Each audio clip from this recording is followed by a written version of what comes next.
মনে করেন ঝগড়া তুমুল আকারে চলে গেছে, এখন আপনার স্ত্রী আপনার মৃত্যুদণ্ড জারি করবেন, জাস্ট এটা বাকি আছে। এই টাইমটাতে আপনি যদি চান যে এই রাগের পারদকে আকাশ থেকে মুহূর্তের ভিতরে পাতালে নামায় আনবো, আগুনের সাথে সাথে পানি করব, একটা বুদ্ধি, একটা কাজ করবেন, সাথে সাথে পানি হয়ে যাবে। সেটা কি?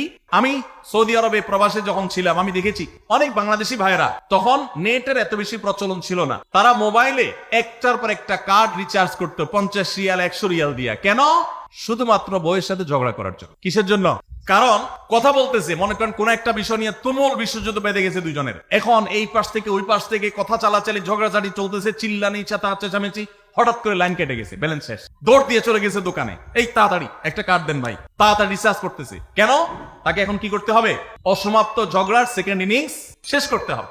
আবার কার্ড শেষ হয়ে যাচ্ছে, ইনিংস ঘোষণা হয়ে গেছে, আবার যায় সে কার্ড রিচার্জ করে থার্ড ইনিংসে ঝগড়া করছে। কত বড় বেকুব চিন্তা করে। এই ঝগড়াটা স্বামী স্ত্রী দুই জায়গায় থাকেন, ফোনে যদি ঝগড়া হয়, আমি বুদ্ধি দেই যে ফোনটা যখনই দেখলেন যে ঝগড়া শুরু হয়ে গেছে, তখন সাথে সাথে মোবাইলটা অফ করে ফেলান, অফ করে 3 দিন মাত্র রাখেন, 3 দিন পরে মোবাইলটা আস্তে করে ওপেন করেন। এবার নিয়তি করেন যে ঝগড়া এটাই হবে, বলে বলবেন দেখো তোমার সাথে ঝগড়া এখানে এই পর্যন্ত থামতেছে, আমরা এখান থেকে আবার শুরু করবো ইনশাল্লাহ 3 দিন পর, 3 দিনের বিরতি দিচ্ছি, যুদ্ধবিরতি, যথারীতি 3 দিন পরে আমরা আবার শুরু করব। 3 দিন পরে যদি শুরু করেন, আমি তো দায়িত্ব নিয়ে বলতে পারি, লিখিত দিতে পারি আপনাকে, 3 দিনের পর যখন আবার নতুন করে শুরু করবেন ইনশাআল্লাহ দেখবেন আগের ঝগড়ার যে দুইজনের একজনেরও আর কিছুই নেই। এখন বউরে যদি বলেন 3 দিন পরে ফোন দিয়ে বলেন হ্যাঁ বলো তুমি জানি কি বলতেছিলা, দেখবেন যে আর কথা খুঁজে পায় না। আর আপনিও যদি বলেন যে হ্যাঁ আমি জানি কি বলতেছিলাম, দেখবেন এখন ঝগড়া করে জুত পাবেন না। এই জন্য ভাইরা, শাসন করার যদি কখনো দরকার হয়, স্বামী হোক আর স্ত্রী হোক বা সাধারণ মানুষের ক্ষেত্রে এটা প্রযোজ্য, রাগের মাথায় কখনো শাসন করবেন না।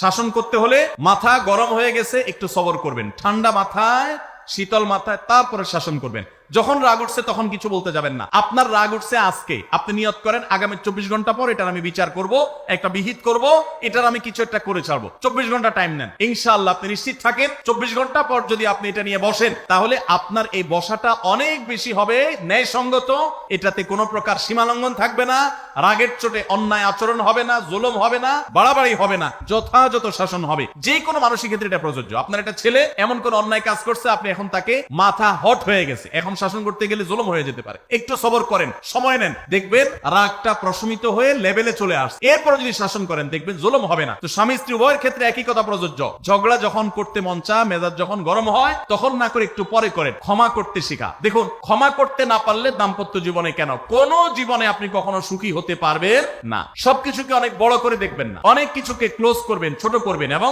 মনে রাখবেন আল্লাহ তাআলা ক্ষমাশীলকে ভালোবাসেন। কোরআনে আল্লাহ তাআলা একাধিক জায়গা বলেছেন যারা ক্ষমা করে আল্লাহ তাদেরকে ভালোবাসেন।